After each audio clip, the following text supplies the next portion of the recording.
ఈవీఎంలకు సంబంధించి నేను చంద్రబాబు నాయుడు గారిని, ఇన్ఫ్యాక్ట్ మీరంతా కూడా చంద్రబాబు నాయుడు గారిని ఒక ప్రశ్న సూటిగా అడగాలమ్మా, ఒక ప్రశ్న సూటిగా అడగాలి చంద్రబాబు నాయుడు గారిని. ఈవీఎంలు అన్నది 80% ఆఫ్ ది జనాభా ఓట్లు వేసినారు. రికార్డ్ పోలింగ్ 80% జనాభా వెళ్ళి పోలింగ్ బూత్లో బటన్ నొక్కినారు. బటన్ నొక్కిన తర్వాత వాళ్ళు ఏ పార్టీకి ఓటేశారని వీవీప్యాట్లో వాళ్ళకి కనిపిస్తూ ఉంది. వాళ్ళకి వీవీప్యాట్లో వాళ్ళు వేసిన ఓటు, వీవీప్యాట్లో వాళ్ళకి కనిపించే ఓటు రెండు మ్యాచ్ అయ్యాయి కాబట్టి వాళ్ళు సాటిస్ఫై అయ్యి బూత్లో నుంచి బయటకు వచ్చారు. ఈ 80% మంది ఎవరైతే ఓటేశారో ఎవడు కంప్లైంట్ చేయలే, ఏ ఓటరు కూడా కంప్లైంట్ చేయలే.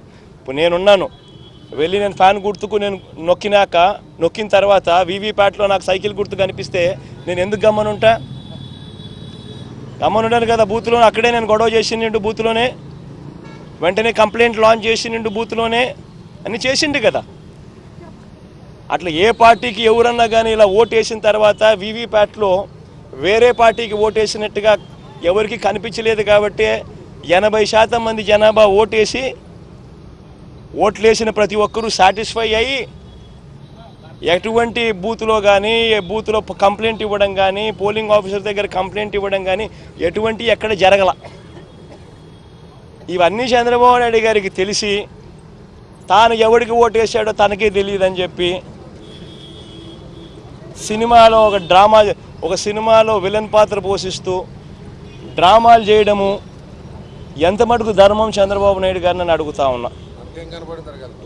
రెండో విషయం ఇంకోటి చంద్రబాబు నాయుడు గారిని అడుగుతా ఉన్నా. పోలింగ్ మొదలయ్యే ముందు ప్రతి పోలింగ్ బూత్లోనూ అన్ని పార్టీలకు సంబంధించిన పోలింగ్ ఏజెంట్లు అక్కడ కూర్చుంటారు.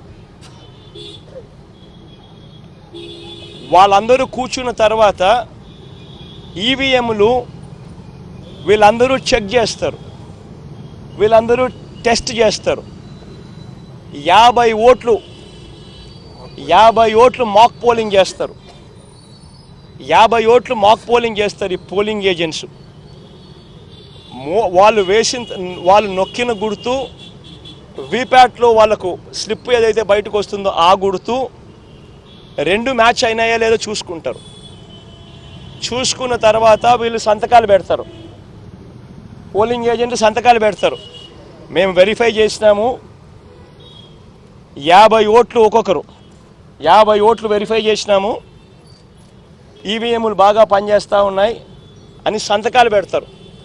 ఆ సంతకాలు పెట్టిన తర్వాతనే జనరల్ ప్రజలకు, పబ్లిక్కు ఓటింగ్ను పర్మిట్ చేస్తారు. ఓటింగ్ తర్వాతనే అవకాశం ఇస్తారు జనరల్ పబ్లిక్కు. మరి ఇటువంటి తెలుగుదేశం పార్టీకి సంబంధించిన ఏజెంట్లే అన్ని పార్టీలకు సంబంధించిన ఏజెంట్లతో పాటు కలిసి నొక్కి వీవీప్యాట్లలో కూడా దాన్ని చూసుకొని కరెక్ట్గా అన్నీ పనిచేస్తూ ఉన్నాయని చెప్పి వెరిఫైడ్ అని చెప్పి సంతకం పెట్టి పోలింగ్ ఆఫీసర్లకు ఇచ్చిన తర్వాతనే పోలింగ్ మొదలైంది. మళ్ళీ ఏ రకంగా చంద్రబాబు నాయుడు గారు చెప్తారు ఈ రకంగా ఈవీఎంలు అది జరిగాయి, ఈవీఎంలు ఇది జరిగాయి, నేను ఎవరికి ఓటేసానని నాకు తెలీదు అని చెప్పి ప్రజలను తప్పుదోవ పట్టించడం నిజంగా ఒక ముఖ్యమంత్రి స్థాయిలో ఉన్న వ్యక్తి చేయదగ్గ పనేనా అని అడుగుతా ఉన్నా. ఇక మూడోది చంద్రబాబు నాయుడు గారిని మీ తరఫున అడుగుతా ఉన్నా, మీరు కూడా దయచేసి అడగండి. ఇదే పెద్ద మంది చంద్రబాబు నాయుడు 2014లో గెలిచింది ఈవీఎంలతో కాదా? అప్పుడన్నా ఇంకా వీవీప్యాట్లో ఇంకా లేవు, ఇంకా మేము అనాలా. అప్పుడు బటన్ ఎవరికి నొక్కినామో ఎవరికి పోటు పడిందో మాకు తెలియదని మేము అనాలా. కానీ ఇక్కడైతే కనీసం కనిపిస్తూ ఉంది. వీవీప్యాట్ తర్వాత ఇంకా వీవీప్యాట్ కూడా వచ్చింది. బటన్ నొక్కిన తర్వాత వీవీప్యాట్లో కనిపిస్తూ ఉంది ఏ పార్టీకి ఓటేసామని. అప్పుడు చంద్రబాబు నాయుడు 2014లో గెలిచినప్పుడు అది కూడా లేదు, అయినా మేమేమనలా. చంద్రబాబు నాయుడు గారు నంద్యాల బై ఎలక్షన్ చేసినాడు, తర్వాత 30,000తో గెలిచినాడు నంద్యాల బై ఎలక్షన్. అప్పుడు ఇదే ఈవీఎంలు ఇదే వీవీప్యాట్ ఆయనకు అనుకూలంగా తీర్పు వస్తే ఏమలా అన్నీ బాగున్నాయి. వీవీప్యాట్లు బ్రహ్మాండంగా ఉన్నాయి, ఈవీఎంలు బ్రహ్మాండంగా ఉన్నాయి. మరి ఇదే ఈవీఎంలు జనరల్ ఎలక్షన్స్కు 3 నెలల ముందు రాజస్థాన్, ఛత్తీస్గఢ్, మధ్యప్రదేశ్ 3 రాష్ట్రాలలో కాంగ్రెస్ పార్టీ గెలిచింది, ఇంక్లూడింగ్ కర్ణాటకలో కూడా 4 రాష్ట్రాల్లో కాంగ్రెస్ పార్టీ గెలిచింది. బీజేపీ ఓడిపోయింది 4 ఎలక్షన్లు, ఎన్నికలకు జనరల్ ఎలక్షన్స్కు 3 నెలల ముందు. మళ్ళీ అప్పుడు ఇవే ఈవీఎంలే కదా, అప్పుడు ఎందుకు చంద్రబాబు నాయుడు మాట్లాడలేదు? ఒక ముఖ్యమంత్రి స్థాయిలో ఉన్న వ్యక్తి ప్రజలు తనను వ్యతిరేకంగా ఓటు వేస్తున్నారు అని చెప్పి తెలిసి ప్రజల గాలి తన వైపు లేదు అని తెలుసుకొని ఎంతటి దారుణంగా డెమోక్రసీని అవహేళన చేస్తూ ప్రజల తీర్పును అవహేళన చేస్తూ మాట్లాడుతూ ఉంటే ఈ మనిషి నిజంగా మనిషేనా అని అడుగుతా ఉన్నా. తాను గెలిస్తే ఏమో అన్నీ బాగున్నట్టే, తాను ఓడిపోతే మాత్రం ప్రజలు ఓటేయలేదు అనే మాట ఒప్పుకోకుండా ఈవీఎంల మీద నెపాన్ని నెట్టడం. ఈయన బుద్ధి ఈ 5 ఏళ్ళు చూస్తే ఈయన బుద్ధి అయ్యేది. గెలిస్తే సింధుకు నేనే బ్యాడ్మింటన్ నేర్పించిన, బిల్ గేట్స్ కంప్యూటర్ ఎలా నొక్కాలో నేనే నేర్పించిన, సెల్ ఫోన్ నేనే కనిపెట్టా.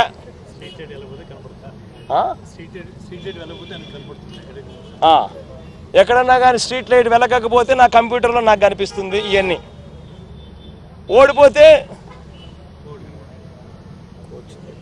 ఓడిపోతే సింధు కోచ్ తప్పు,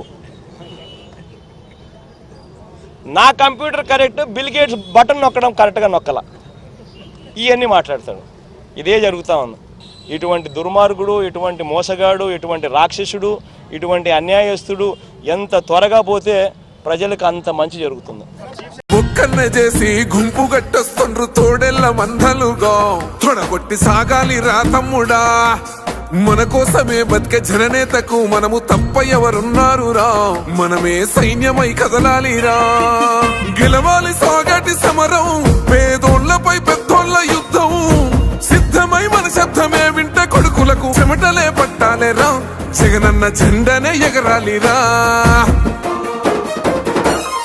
ఏం తక్కువ చేసిండురా రాజన్న కొడుకు, కోరి పథకాన్ని పంపిండురా పేదింటి వరకు, ఏం తక్కువ చేసిండురా జగనన్న మనకు, వైసీపీ జెండెత్తి పోదామురా ఆ గెలుపు కొరకు. ఎన్ని జలములంతా నువ్వే రావాలి, ఎవరు వద్దు మాకు, నువ్వు ఉండమనగా మాకు ఎవరు ఎందుకు, ఏం చేయడానికి ఏమొద్దు, ఏమొద్దయ్యా నువ్వే కావాలా.